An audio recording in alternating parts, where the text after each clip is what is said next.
Hey everybody, it's Dan Latto speaking. Hope you're well today. So, welcome to the Property Cash Flow Show. Today's Thursday. It's not a Wednesday. It should be a Wednesday, but I'm a day late. So there you go.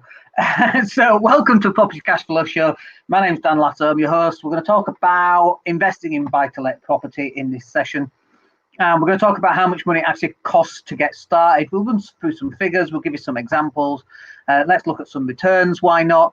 I apologize for not going live for such a long time. It's just been manic. We're buying businesses. We've got our digital marketing agency up and running, and we just don't have enough time right now. But it's all good. It's lots of fun going on. So let's talk about the elephant in the room. Can you get started with just £20,000? And obviously, what do you think the answer is going to be? Hell yes, the answer is going to be a yes. Of course you can. But it depends where you live, and it depends on the type of property that you want, and it really depends on why you're investing, what your motivations are, and all of that kind of thing. So if you're looking for a property in London and you're looking to put £20,000 down on a property in London, it ain't happening. Do you know what I mean? Not even a car parking space as a deposit. It's just not happening. But outside of London and up north and in Leeds, for example, which is where I'm from, although we're recording this from Spain, you definitely can put that money down. And in fact, even here in Spain, my next batch of properties that we're going to be buying is going to be Spanish properties that we're picking up for like 55,000 euros, not pounds, but euros, and pulling in about 400 euros a month. But I want to talk about buying property in the United Kingdom. That's where most people will be buying. And, you know, I remember buying my very first house for £42,500, now worth over 200 grand, 22 years ago. Goodness me, where has the time gone? But let's break down some numbers for you. So let me also, in the chat room, let me just post in there the link for what we've got in terms of where the properties are. So we've got a business called investleads.co.uk. I've put the link in the chat box. There's a property on there, for example, right now, £69,000. And let's run the numbers on that property to work out what are the costs likely to be. So 69,000 minus £25,000 is 17,250. So as a deposit, can you, with £20,000, use your 20 grand, put that down as a deposit on a £70,000 house or an apartment on this one? Absolutely, you can. Now, the problem that you're going to have, however, that most people have, is that you are actually going to run out of money fairly soon. And that's the problem. So we've got to find a way of generating more cash flow. Now, if you haven't got £20,000 and you're like, well, how much do I need to get started? 20 grand is a good starting point. So you might not have the money at all and you need to find a way of making money, or you might have the money and you put your money down and then you spent it. We call that opportunity cost. The cost of putting that money on one property means you can't buy your next property. And the problem of spending money on that property means you can't buy your next property. So we need to find a way of generating more cash flow. So again, it all comes down to numbers. So normally I'd be stood outside with a whiteboard on here and I'd run through the numbers on a whiteboard, but it's too cold at the moment, so I'm inside. So how do you generate £20,000? And how do you get yourself to the stage where you're able to save up £20,000 let's say every 10 months, okay? And for me, it's fairly obvious because £20,000 divided by 10 months is just £2,000 every single month. And so the question then has to turn into not, can I buy a property for £20,000 down, which we've just shown you that you can. A 70 grand property with a 25% deposit is about £17,500 down. Solicitors costs, other closing costs, about 20 grand, right? So that's not the problem because we know that they're available. And by the way, on a £70,000 property, I think this one's actually rented.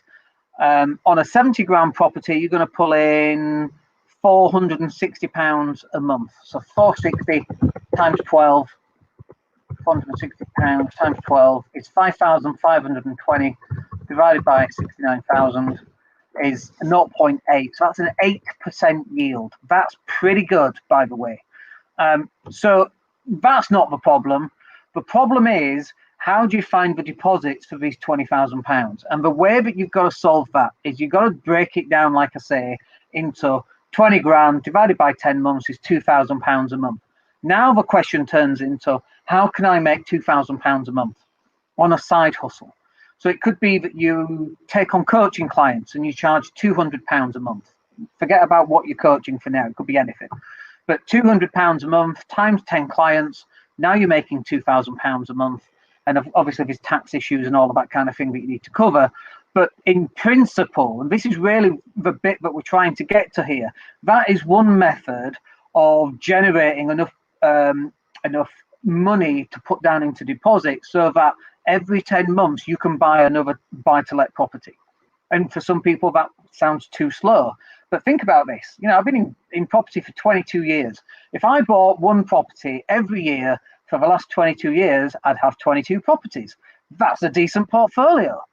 And now, the other thing that happens, however, is that if you start buying a property, every 10 months or every year, as you get into year 15, year 20, year 25, the value of those properties that you bought 15, 20 years ago have obviously increased. Now, you might be paying those down, or you might be able to refinance those, pull out some more money, and then put that into your next investment. But you've got to be aware of, do you really want to be just refinancing on a continuous basis? Because what happens when you get to 70 and the time comes for you to actually sell these properties on and there's no equity? What are you going to pass on to your kids? So these are all really valid questions that you should be asking yourself when you start investing. But I love breaking things down, and I love the fact that we use a decimal system because I can divide anything by 10. Right? It's not that difficult. Why do we have 12 months? Why can't we just have 10 months in a year? I can work that stuff out then. 35.6 days. I can't even work that out. 36.5 days times 10 months is 365 days. Easy peasy. Why do we have 12 months? It really confuses me. But I like that idea, and I like that concept of just breaking it down. And then, you know, £2,000 a month, it might be 10 clients at £200, or it might be 200 clients at £10. So it might be some kind of membership training that people pay for every single month that you're creating videos for. But that is the stepping stones that will get you there. Now, bear in mind, I do fully understand that we are in COVID territory right now. Hannah, the dog's just come to say hello. We're in COVID territory right now, and you know, anybody saving an extra £2,000 a month can be really, really hard. And actually, you know, they're struggling to put food on the table and that kind of thing. So you could go down the property sourcing path, okay?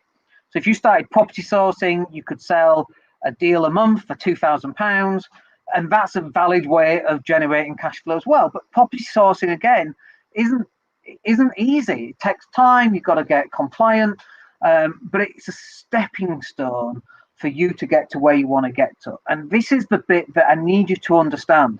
Buy to let isn't you wake up one morning, you buy 20 properties, you become a multimillionaire overnight.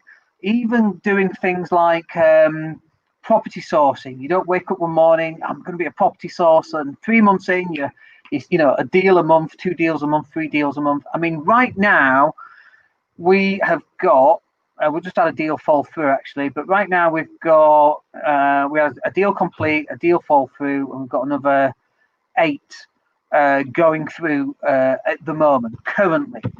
Now, they all might complete in January or February, or you might get 3 completing in January, 3 completing in Feb, you know, 2 completing in March. But as we're going through this process, we're taking on more properties as well. And actually, our problem right now with sourcing is sourcing more deals because people are selling them far too easy. But can you get started with just £20,000 down? Hell yeah, absolutely. But you need a plan, and so you need to get yourself a piece of paper on the printer. You need to find yourself a piece of paper. You need to write down a plan. What are you going to do in the next 3 months to put yourself into a position that A, you're generating £20,000 in the next 10 or 12 months, so that in this time next year, you're putting offers in on properties, either below market value or deals that you've sourced? Or are you starting up as a property sourcer and you're selling a deal a month, which will then get you lots of experience so that by the time you're ready, to go and buy some property. You've actually got the cash and you've got the experience of negotiating and buying properties below market value. Then what are you going to do with it? Are you going to flip it? Are you going to keep it? Are you going to sell it on? What are you going to do? You're going to extend it? You're going to HMO it? Are you going to turn it into two separate apartments, you know, like an apartment above and an apartment below? The world is full of possibilities. And right now, because of COVID, we're seeing, and Brexit and Trump and all this other stuff, right? But we're seeing very much a lot of negativity, a lot of pessimism in the marketplaces, and a lot of, you know, kind of a deer stuck in the headlights, afraid of which way to turn in case it all goes wrong. Now is the time for you to take definitive and decisive action about your future for the next 12 months. And there's only one person that can do it. It's not me, it's you. So make your decision. And if you've got any comments, let me know. Let me just put, because I didn't actually put the link to the investment property in, so let me just do that. There we go. So I think that will do us. If you've got any questions, let me have nothing coming through. But look, you know, 2021 can be your year. 2020, quite randomly, was a fabulous year for us. I mean, it was, you know, we bought a company that turns over millions of pounds of business, which is amazing. We acquired 50% in like an estate agency, a sourcing company. We acquired, what else did we take? We took another 25% on something else. I can't remember what it was. It was a tremendous year for us. And 2021 is going to be another tremendous year. But it's only you or I that can actually make it so. People can't do this for you. And if you're around people who are feeling pessimistic and feeling the weight of the world on their shoulders, and I get that, I get how easy that is to feel. But if that's how you're feeling right now, you're going to struggle for 2021. And so we need to flip it. Now is the time to flip this around and be more optimistic and look at what you can do and look at what you can achieve in the next, 11 months? It's only the 21st of January. Now is your time to grasp your future, take it with both hands, and kick some ass and make something for yourself in 2021. While the world is losing its head, literally, everything's going wrong. Now is the time for you to take advantage of that while everyone else is stuck in those headlights. All right, I hope that's useful for you. We'll be live again tomorrow on the Mindset and Hustle show. Come and join me for that. Should be 12 noon. Fingers crossed. And we'll speak to you tomorrow. My name's Dan Latto. Have yourselves a great day.